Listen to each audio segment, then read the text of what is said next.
بسم اللہ الرحمن الرحیم نحمده ونصلی علی رسول الکریم اما بعد.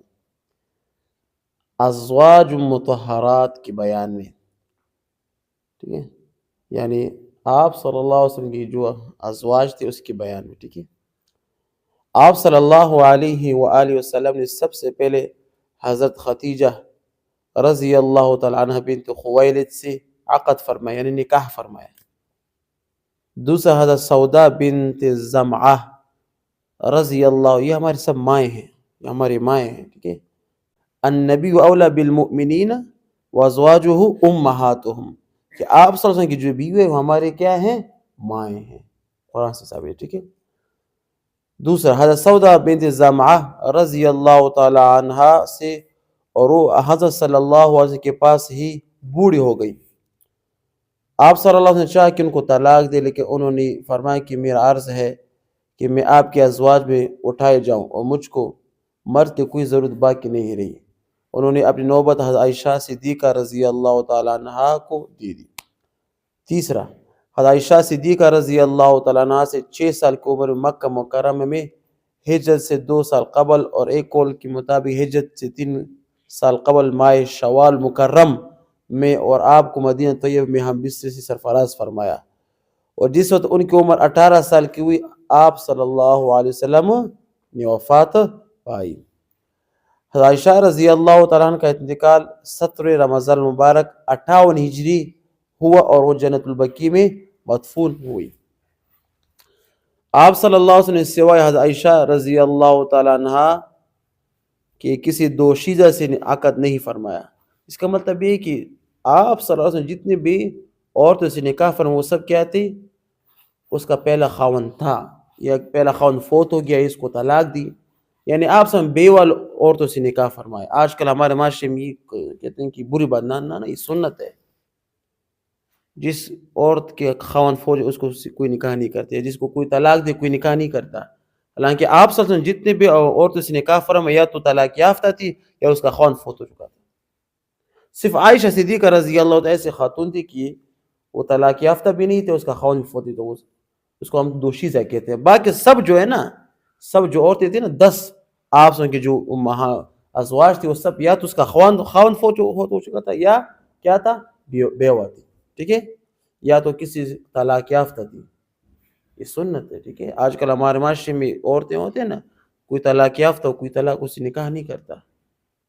ہمیں چاہیے کہ ہم غیرت کریں، ہم نکاح کریں اس سے. یا مثال کہ کسی کا خاوند فوت ہو جائے تو لوگ اسے بھی نکاح نہیں کرتے.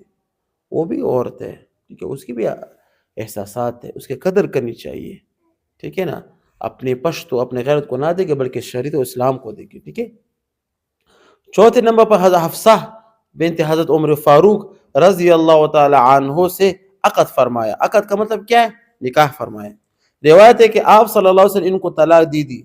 حضرت جبریل علیہ السلام نازل ہوئے اور ان کو کہا کہ اللہ تعالیٰ فرماتے کہ حفصہ رضی اللہ تعالیٰ سے رجوع فرما لیجئے، اس لیے کہ وہ بہت روزہ دار اور نماز گزار عورت ہے. ٹھیک ہے. دوسری روایت میں کہ آپ صلی اللہ علیہ وسلم حضرت عمر فاروق رضی اللہ تعالیٰ پر عنایت بے غایات کے مدد سے رجعت فرمائی. یہ کوئی علمی مسئلہ ہے. ٹھیک ہے. 5 نمبر پر حضرت ام حبیبہ رضی اللہ تعالیٰ عنہ، جو کیا ابی سفیان کی کیا تھی؟ ابی سفیان کی کیا تھی؟ بیٹی تھی. اس سے کیا فرمایا؟ نکاح فرمایا. ابو سفیان پہلے مسلمانوں کا بڑا دشمن تھا. ٹھیک ہے، آپ صلی اللہ علیہ وسلم نے دشمن کی بیٹی سے بھی نکاح فرمایا. یہ تھے آپ صلی اللہ علیہ وسلم کے اخلاق. ٹھیک ہے. وہ وقت کے وقت یعنی نکاح کے وقت میں حبشہ میں تھی. اس کا مہر 400 دینار. 400 دینار مہر آج کل میں کو بتاؤں کہ لاکھوں میں ہوتا ہے. وہ مقرر فرمایا جو آپ صلی اللہ علیہ وسلم کی طرف سے نجاشی جو کہ حبشہ کا بادشاہ تھا اس نے ادا فرمایا تھا. اور ان کی نکاح کی متولی عثمان بن عفان اور دوسرے قول سے خالد بن سعید العاص تھے. 44 ہجری میں انتقال فرمایا. کس نے انتقال فرمایا؟ حضرت ام حبیبہ. یہ کون ہے؟ ہماری مائیں ہیں. ٹھیک ہے، سب ہمارے مائیں ہیں. 6 نمبر پر سلمہ ام سلمہ رضی اللہ تعالیٰ عنہ سے کیا فرمایا ہے؟ عقد فرمایا ہے. اس کا انتقال 26 ہجری میں ہوا. اور باعتبار وفات کی ازواج مطہرات میں سب سے آخری زوجہ مطہرہ ہیں. ایک روایت میں آخر زوج انتقال میں حضرت میمونہ تھے. ٹھیک ہے. 7 نمبر پر حضرت زینب بنت جحش سے نکاح فرمایا. یہ ہمارے کیا ماں ہیں. ٹھیک ہے. آج کل اس کے نام بھی ہمیں پتہ نہیں، اس کے نام بھی ہمیں پتہ نہیں کہ یہ کون تھے. پھر قیامت میں دعویٰ نہیں کریں کہ اے اللہ کے رسول ہماری سفارش کرو.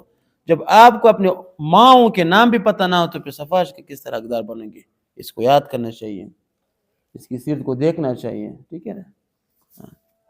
7 نمبر کسی نکاح فرمایا حضرت زینب بنت جحش رضی اللہ تعالیٰ عنہ سے نکاح فرمایا. 8 نمبر پر کسی نکاح فرمایا حضرت جویر بنت حارث سے نکاح فرمایا. 9 نمبر پر کسی نکاح فرمایا حضرت صفیہ رضی اللہ عنہ سے نکاح فرمایا. 10 نمبر پر کسی نکاح فرمایا حضرت میمونہ رضی اللہ تعالیٰ عنہ سے نکاح فرمایا. اور 11 نمبر پر کسی نکاح فرمایا زینب بنت کریمہ رضی اللہ تعالیٰ عنہ سے کیا فرمایا؟ نکاح فرمایا. یہ 11 تھی اور یہ ہماری امت کے کیا مائیں ہیں. ہم اس کو ماں اس لیے کہتے ہیں کہ اس کا نکاح کسی اور سے پھر جائز نہیں. حالانکہ عام قانون کے مطابق یہ ہے نا کہ جب کسی بیوی کا خاوند فوت ہو جائے تو دوسرے لوگوں سے نکاح کر سکتے ہیں، لیکن یہ چونکہ مائیں ہیں، مائیں امت کے مائیں ہیں، اور اس سے کوئی اور مرد نکاح نہیں کر سکتا. اس کا احترام کرنا ٹھیک ہے نا ضروری ہے. چھوٹی سی مثال بتاتا ہوں. قرآن کریم میں سورۃ نور ہے، نور، اس میں رکوع نمبر 2 ان الذين جاءوا بالافك عصبة منكم لا تحسبوا شر لكم. یہ رکوع پہ اس کے بعد دوسرا رکوع، اس میں تقریباً 10 آیات ہیں جو کہ حضرت ام المؤمنین حضرت عائشہ صدیقہ رضی اللہ تعالیٰ عنہ کی کیا صفائی پر اللہ پاک نے اتاری ہے. صفائی پر اللہ پاک نے اتاری. ٹھیک ہے. اور آپ صلی اللہ علیہ وسلم کی بیویوں کو کیا کہتے ہیں؟ دگنا ثواب ملے گا. کیوں؟ ایک تو آپ صلی اللہ علیہ وسلم کی کیا بیوی ہے. آپ صلی اللہ علیہ وسلم کی بیوی ہونے کا اعزاز یہ تمام دنیا سے بھی آتا ہے کہ یہ جب اٹھیں گے نا قیامت کے دن تو یہ آپ صلی اللہ علیہ وسلم کی بیویاں ہوں گی. اس سے بڑھ کر کوئی اور اعزاز بن سکتا ہے؟ ٹھیک ہے نا. یہ آپ صلی اللہ علیہ وسلم کے ساتھ نسبت کا ہونا یہ دنیا اور دنیا میں جتنی چیز سب سے بہتر ہے.